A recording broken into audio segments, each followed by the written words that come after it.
Sir இவ்வளவு தூரம்?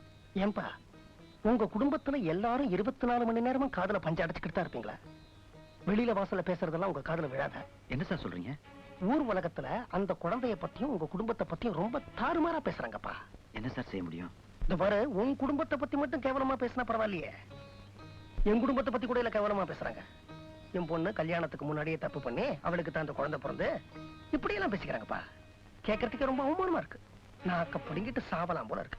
இது பாரு, நாளைக்கு நான் ஒருவேளை செத்துட்டா அந்த பாவம் உன்னை சும்மா விடாது. சீக்கிரம் ஒரு முடிவிடு.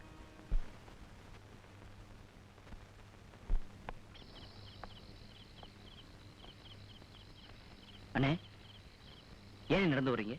வண்டி என்னாச்சு? வண்டி ஓட்டுற மனநிலையில நான் இப்ப இல்ல.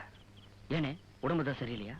யார் செஞ்ச தப்போ தெரியல, இந்த வீட்டுல குழந்தை ரூபத்துல விதி விளையாடுது. இத்தனை நாளா நம்ம கட்டி காத்த மான மரியாதை எல்லாமே காத்துல போயிருச்சு வசந்தா. என்னன்னு சொல்றீங்க? என்ன பத்தி யாராவது தரக்குறவா பேசினா கூட என்னால பொறுத்துக்க முடியும். ஆனா நம்ம குடும்பத்தை பத்தி பேசுறாங்கம்மா. முதல்ல பின்னாடி பேசினாங்க, அப்புறம் பூடகமா பேசினாங்க, இப்ப நேரவே பேசுறாங்க. அது ரொம்ப கேவலமா பேசுறாங்கம்மா. அதுக்கு என்னப்பா பண்ண முடியும்? எல்லாருமே இப்படி கையை கழுவிட்டா எப்படி ஆனந்தா? எங்கேயோ தப்பு நடந்திருக்கு, அதை யாராவது கண்டிப்பா தலையில சுமந்தாகணும். இப்போ என்னென்ன செய்ய போறீங்க? என்னோட கஷ்டம் நஷ்டம், சுகம் துக்கம், இன்பம் துன்பம், ஆஸ்தி அந்தஸ்து, பேரு புகழ், மானம் அவமானம், அத்தனையும் தலையில தூக்கி சுமக்க போற வாரிசா, என்னோட மூத்த மகனா,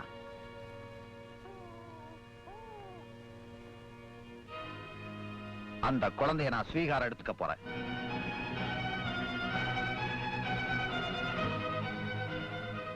அந்த குழந்தை பிற்காலத்துல என்ன உட்கார வச்சு சோறு போட போதோ, இல்ல படுக்க வச்சு அரிசி போட போதோ, அவன் என்ன தட்டி கொடுத்தாலும் சரி, வெட்டி விட்டாலும் சரி, இல்ல எனக்காக சட்டி எடுத்தாலும் சரி, அந்த குழந்தைய தத்து எடுத்துக்கிறது மூலமா அதுக்கு ஒரு நிரந்தரமான விலாசத்தை கொடுக்கறதா நான் முடிவு பண்ணிட்டேன்.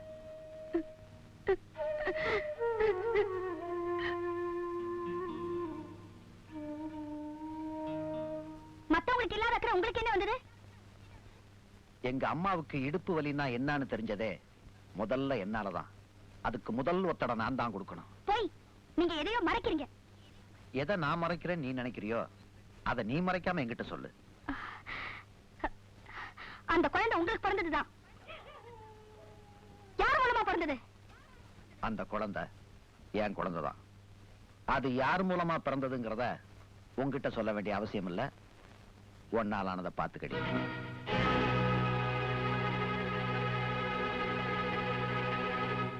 இந்த வீட்டோட மான மரியாதையை காப்பாத்த யாருடைய களங்கத்தையோ தலைமையில சுமக்கிறாரு எங்க அண்ணன்.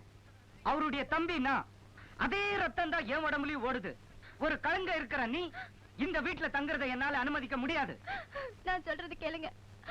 அந்த வெள்ளை பேண்ட் வெள்ளை சட்டை போட்டிருக்கிறவன் யாருன்னு எனக்கு தெரியாது. அவனோட போட்டோ என் பொட்டிக்குள்ள எப்படி வந்ததுன்னு சத்தியமே எனக்கு தெரியாதுங்க. அவன் யாருன்னு எனக்கு தெரியற வரைக்கும் நீ என்னோட தங்குறத நான் அனுமதிக்க மாட்டேன். Get out!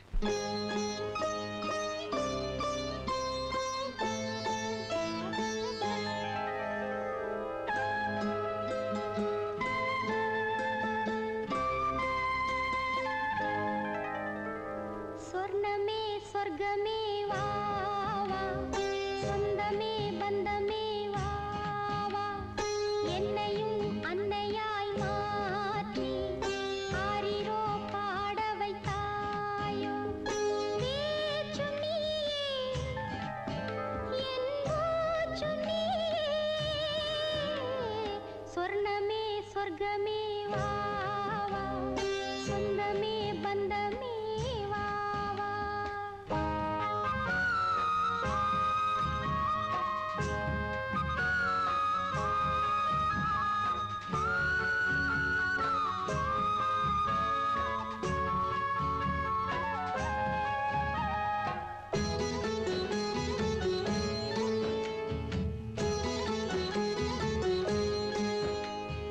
காற்றிலே ஆடும் தீபம், கண்கள்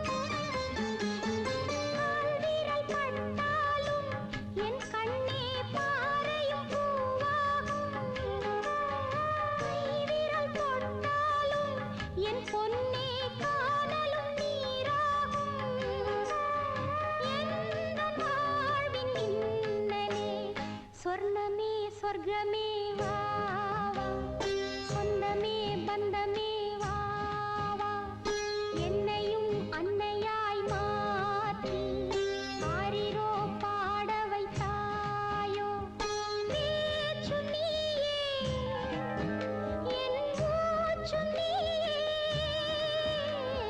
சொர்ணமே சொர்க்கமே வா வா சொந்தமே பந்தமே வா வா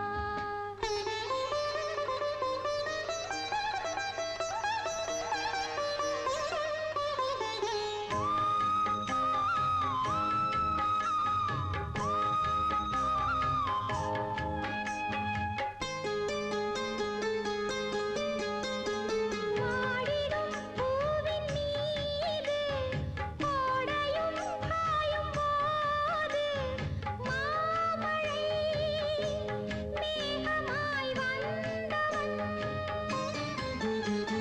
சோகமே சொந்தமாக வாழ்ந்திடும் இந்த நேரம் நெஞ்சிலே பூவென பூத்தவன் ஓடமும் நான் தானே என் கண்ணே ஓடையும் நீதானே வைகரை காணாத என் வானில் சூரியன் நீதானே எந்தன் வாழ்வின் தென்றலே சொர்ணமே சொர்க்கமே வா வா சொந்தமே பந்தமே வா வா என்னையும் அன்னையாய் மாற்றி ஆரிரோ பாட வைத்தாயோ பேச்சு நீயே என் மூச்சு நீயே சொர்ணமே சொர்க்கமே வா வா சொந்தமே பந்தமே வா வா ஐய என்ன சம்பந்தி நீங்க செய்யறது உங்களுக்கே நல்லா இருக்கா? நீங்க இந்த கோயிலுக்கு தர்மகர்த்தாவா இருக்கலாம். அதுக்காக கோயில் கதவெல்லாம் இழுத்து மூடிட்டீங்க. கோயிலுக்குள்ள யாரையும் விடல. இப்படி உள்ள வந்து தனியா உட்கார்ந்துகிட்டு இருக்கீங்க, பேசாம இருக்கிறீங்க. இப்ப நான் என்ன பண்ணணுங்கிறீங்க? சம்பந்தி, இவனுக்கு நான் என்ன குறை வச்சேன்? எவனுக்கு? அவனுக்கு தான். உள்ள கல்லா சிலையா இருக்கானே அவனுக்கு. என்ன ஏன் இப்படி வாட்டி வதைக்கிறான்? கங்கணம் கட்டிக்கிட்டு என் குடும்ப வாழ்க்கையில அமைதியை குறைக்கிறானே ஏன் சம்பந்தி? கடவுளை பத்தி என்கிட்ட கம்ப்ளைண்ட் பண்றீங்களா? நீங்க உங்க பிரச்சனை என்கிட்ட சொல்லுங்க. உங்க சார்பில் நான் அவங்கிட்ட கேட்டு பாக்குறேன். எனக்கு என் பொண்டாட்டிக்கு பேச்சுவார்த்தை போயிடுச்சு. குடும்பத்துல நிம்மதி இல்ல. சம்பந்தி, நான் வேற எதுக்கும் ஆசைப்படல. அது விஷமாவே இருந்தாலும் அவகையால் சாப்பிட்டு தான் பழக்கம். இப்போ அவகையால் சோறு கூட சாப்பிட முடியல. ஏன் என்னையும் என் பொண்டாட்டி பிரிச்சான்? குடும்பத்தையும் சுடுகாடாக்கிட்டான். ஏன் சம்பந்தி? இவ்வளவுதானே? ஒரு நிமிஷம் இருங்க, நான் அவனையே கேட்டு சொல்றேன். ஏன்பா, நீ பண்றது உனக்கே நல்லா இருக்கா? ஏன் உன் பக்தனை இப்படி சோதனை பண்ற? ஆ? ஓஹோ, அப்படிங்கிறியா? ஒரு நிமிஷம் நான் அவர்த்தையே கேட்டுடுறேன். சம்பந்தி, உங்க கோயில் வாசல்ல புத்தக கடை ஒண்ணு இருக்காமே, அங்க புதுசு புதுசா நிறைய பக்தி புத்தகங்கள் வந்திருக்கான். அத ஒன்னொன்னா வாங்கி படிக்க சொல்றான். மனசுக்கு ஆறுதலா இருக்குமா? மனசுல இவ்வளவு பெரிய கவலை இருக்கும்போது பக்தி புஸ்தகம் படிக்க முடியுமா சம்பந்தி? கேட்டேனே, கேட்டேன். கேட்காம இருக்க முடியுமா? நான் உங்க சைடு இல்லையா கேட்டேன். அதுக்கு அவன் என்ன சொல்றான்? இவன் பொண்ணு மனசுல அவ்வளவு பெரிய கவலை இருக்கும் போது படிக்கிறதுக்கு இவன் அவளுக்கு பக்தி புத்தகத்தை தானே கொடுத்தான். உங்களை தான் சம்பந்தி. ஆனா இவன் மனசுல பெரிய கவலை இருக்கும் போது இவனுக்கு பக்தி புத்தகத்தை கொடுத்தா படிக்க மாட்டானா, காதல் புத்தகத்தை கொடுத்தாதான் படிப்பானா அப்படின்னு கேட்கறான் சம்பந்தி. சம்பந்தி, எதையுமே நான் நானா கேட்கல. அவன் என்ன கேட்டானோ அதைத்தான் நான் உங்ககிட்ட கேட்டேன். நான் உங்ககிட்ட தாறுமாறா கேட்டுற முடியுமா? நான் உங்களுக்கு மரியாதை கொடுக்கணும் இல்லையா? நான் ஆஃப்டர் ஆல் பொண்ணை கொடுத்த சம்பந்தியாச்சே.